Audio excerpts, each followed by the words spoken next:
Karena objek persoalan ini menjadi menarik karena berdasarkan keputusan dari Mahkamah Agung disebutkan bahwa keputusan atau peraturan KPU tahun nomor 5 tahun 2019 itu bertentangan dengan Undang-Undang nomor 7 tahun 2017 tentang pemilu.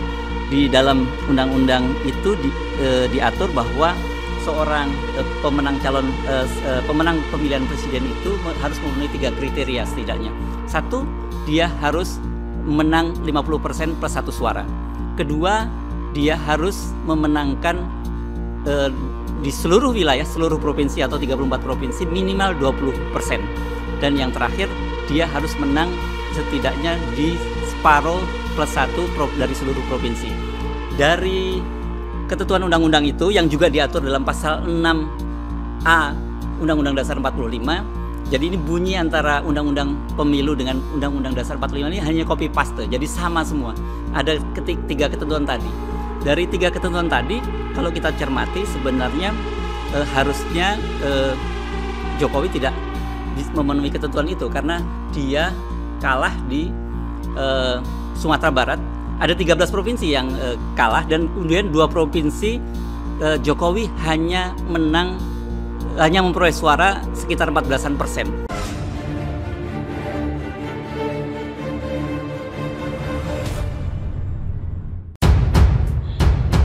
Ini putusan lengkap gugatan Pilpres Rahmawati. Putusan pembatalan kemenangan Jokowi 28 Oktober 2019. MA malah umumkan 3 Juli 2020. Aduh, sungguh memalukan MA ini. Ini putusan lengkap gugatan Pilpres Rahmawati. Jeda 9 bulan baru di-upload MA. Gelora News. Langkah Mahkamah Agung atau MA yang baru mengunggah hasil putusan atas gugatan sengketa pemilu yang dilayangkan pendiri Yayasan Pendidikan Soekarno, Rahmawati Soekarno Putri dan kawan-kawan dipersoalkan. Salah satunya oleh wartawan senior Hersu Beno Arif yang mengurai kejanggalan itu dalam channel YouTube Hersu Beno Point. Objek gugatan yang dilayangkan Rahmawati dan kawan-kawan yaitu PKPU nomor 5 tahun 2019 tentang penetapan calon presiden dan wakil presiden terpilih. Secara khusus, kata Hersu Beno, objek gugatan mengerucut pada pasal 3 ayat 7 yang mengatur mengenai penetapan pemenangan Pilpres saat berlaga hanya 2 pasangan saja. Peraturan digugat lantaran dianggap bertentangan dengan Undang-Undang nomor 7 tahun 2017 tentang pemilu dalam menetapkan pemenangan Pilpres yang hanya diikuti 2 pasangan calon. Gugatan ini didaftarkan pada 14 Mei 2019, sementara putusan KPU tentang pemenang Pilpres adalah Joko Widodo Ma'ruf Amin ditetapkan pada 21 Mei 2019. Sementara, isi putusan baru diunggah ke laman MA pada 3 Juli 2020 atau beberapa hari yang lalu. Adapun putusan itu lengkap berbunyi sebagai berikut. Yang pertama, mengabulkan permohonan pengujian hak uji material dari para pemohon. Yang pertama, Rahmawati Soekarno Putri. Kedua, Azril Hamzah Tanjung. Ketiga, Dahlia. 4, Ristianto. 5, Muhammad Syamsul. 6, Putut Triadi Wibowo. 7, Eko Sanjoyo. 8, Hasbil Mustaqim Lubis. Untuk sebagian. Yang kedua, menyatakan ketentuan pasal 3 ayat 7 Peraturan Komisi Pemilihan Umum Republik Indonesia bernomor 5 tahun 2019 tentang penetapan pasangan calon terpilih, penetapan perolehan kursi, dan penetapan calon terpilih dalam pemilihan umum bertentangan dengan peraturan yang lebih tinggi, yaitu Undang-Undang nomor 7 tahun 2017 tentang pemilihan umum. Ketiga, menyatakan ketentuan pasal 3 ayat 7 Peraturan Komisi Pemilihan Umum Republik Indonesia nomor 5 tahun 2019 tentang penetapan pasangan calon terpilih, penetapan perolehan kursi, dan penetapan calon terpilih dalam pemilihan umum tidak mempunyai kekuatan hukum mengikat. Yang keempat, menyatakan permohonan para pemohon untuk selebihnya tidak diterima. Kelima, memerintahkan kepada Panitera Mahkamah Agung untuk mengirimkan salinan putusan ini kepada. Yang keenam adalah menghukum termohon membayar biaya perkara sejumlah Rp1 juta. Demikianlah diputuskan dalam rapat permusyawaratan Mahkamah Agung pada hari Senin tanggal 28 Oktober 2019 oleh Dr. Haji Supandi SH MHum, Ketua Muda Mahkamah Agung Urusan Lingkungan Peradilan Tata Usaha Negara yang ditetapkan oleh Mahkamah Agung sebagai Ketua Majelis, Dr. Irfan Fahrudin SH-CN dan Is Sudaryono SH-MH, Hakim-Hakim Agung sebagai anggota majelis, dan diucapkan dalam sidang terbuka untuk umum pada hari itu juga oleh Ketua Majelis beserta Hakim-Hakim anggota majelis tersebut dan dibantu oleh Kusman SIP SH MHum, panitera pengganti dengan tidak dihadiri oleh para pihak. Terkait hal itu, membuat gempar, putusan MA soal gugatan Pilpres 2019 baru dipublis. Dasar hukum penetapan kemenangan Jokowi dibatalkan. Langkah Mahkamah Agung atau MA yang baru mengunggah hasil putusan atas gugatan sengketa Pilpres yang dilayangkan pendiri Yayasan Pendidikan Soekarno, Rahmawati Soekarno Putri dan kawan-kawan dipersoalkan.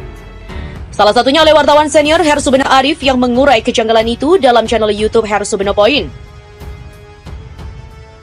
Mahkamah Agung atau MA baru saja mengupload putusan sengketa hasil Pilpres 2019. Dasar hukum penetapan KPU yang memenangkan pasangan Jokowi Ma'ruf Amin dibatalkan. Peraturan KPU itu bertentangan dengan Undang-Undang Pemilu Nomor 17 Tahun 2019. Apa konsekuensi hukum keputusan MA itu? Begitulah kata Hersubeno Arif. Objek gugatannya dilayangkan Rahmawati dan kawan-kawan, yaitu Peraturan KPU Nomor 5 Tahun 2019 tentang penetapan calon presiden dan wakil presiden terpilih. Secara khusus, objek gugatan mengerucut pada pasal 3 ayat 7 yang mengatur mengenai penetapan pemenangan Pilpres saat yang berlaga hanya 2 pasangan saja.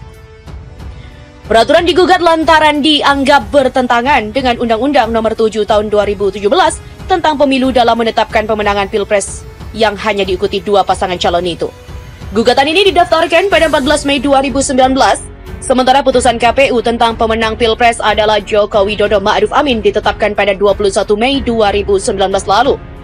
Sementara, isi putusan baru diunggah ke laman MA pada 3 Juli 2020 atau beberapa hari yang lalu.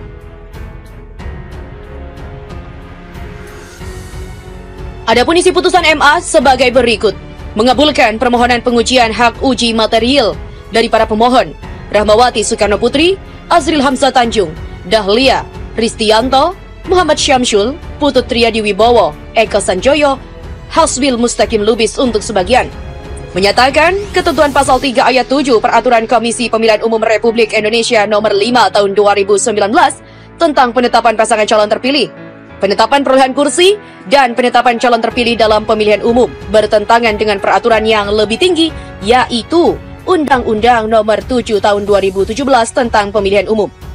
Menyatakan ketentuan pasal 3 ayat 7 Peraturan Komisi Pemilihan Umum Republik Indonesia Nomor 5 Tahun 2019 tentang penetapan pasangan calon terpilih, penetapan perolehan kursi, dan penetapan calon terpilih dalam pemilihan umum tidak mempunyai kekuatan hukum yang mengikat.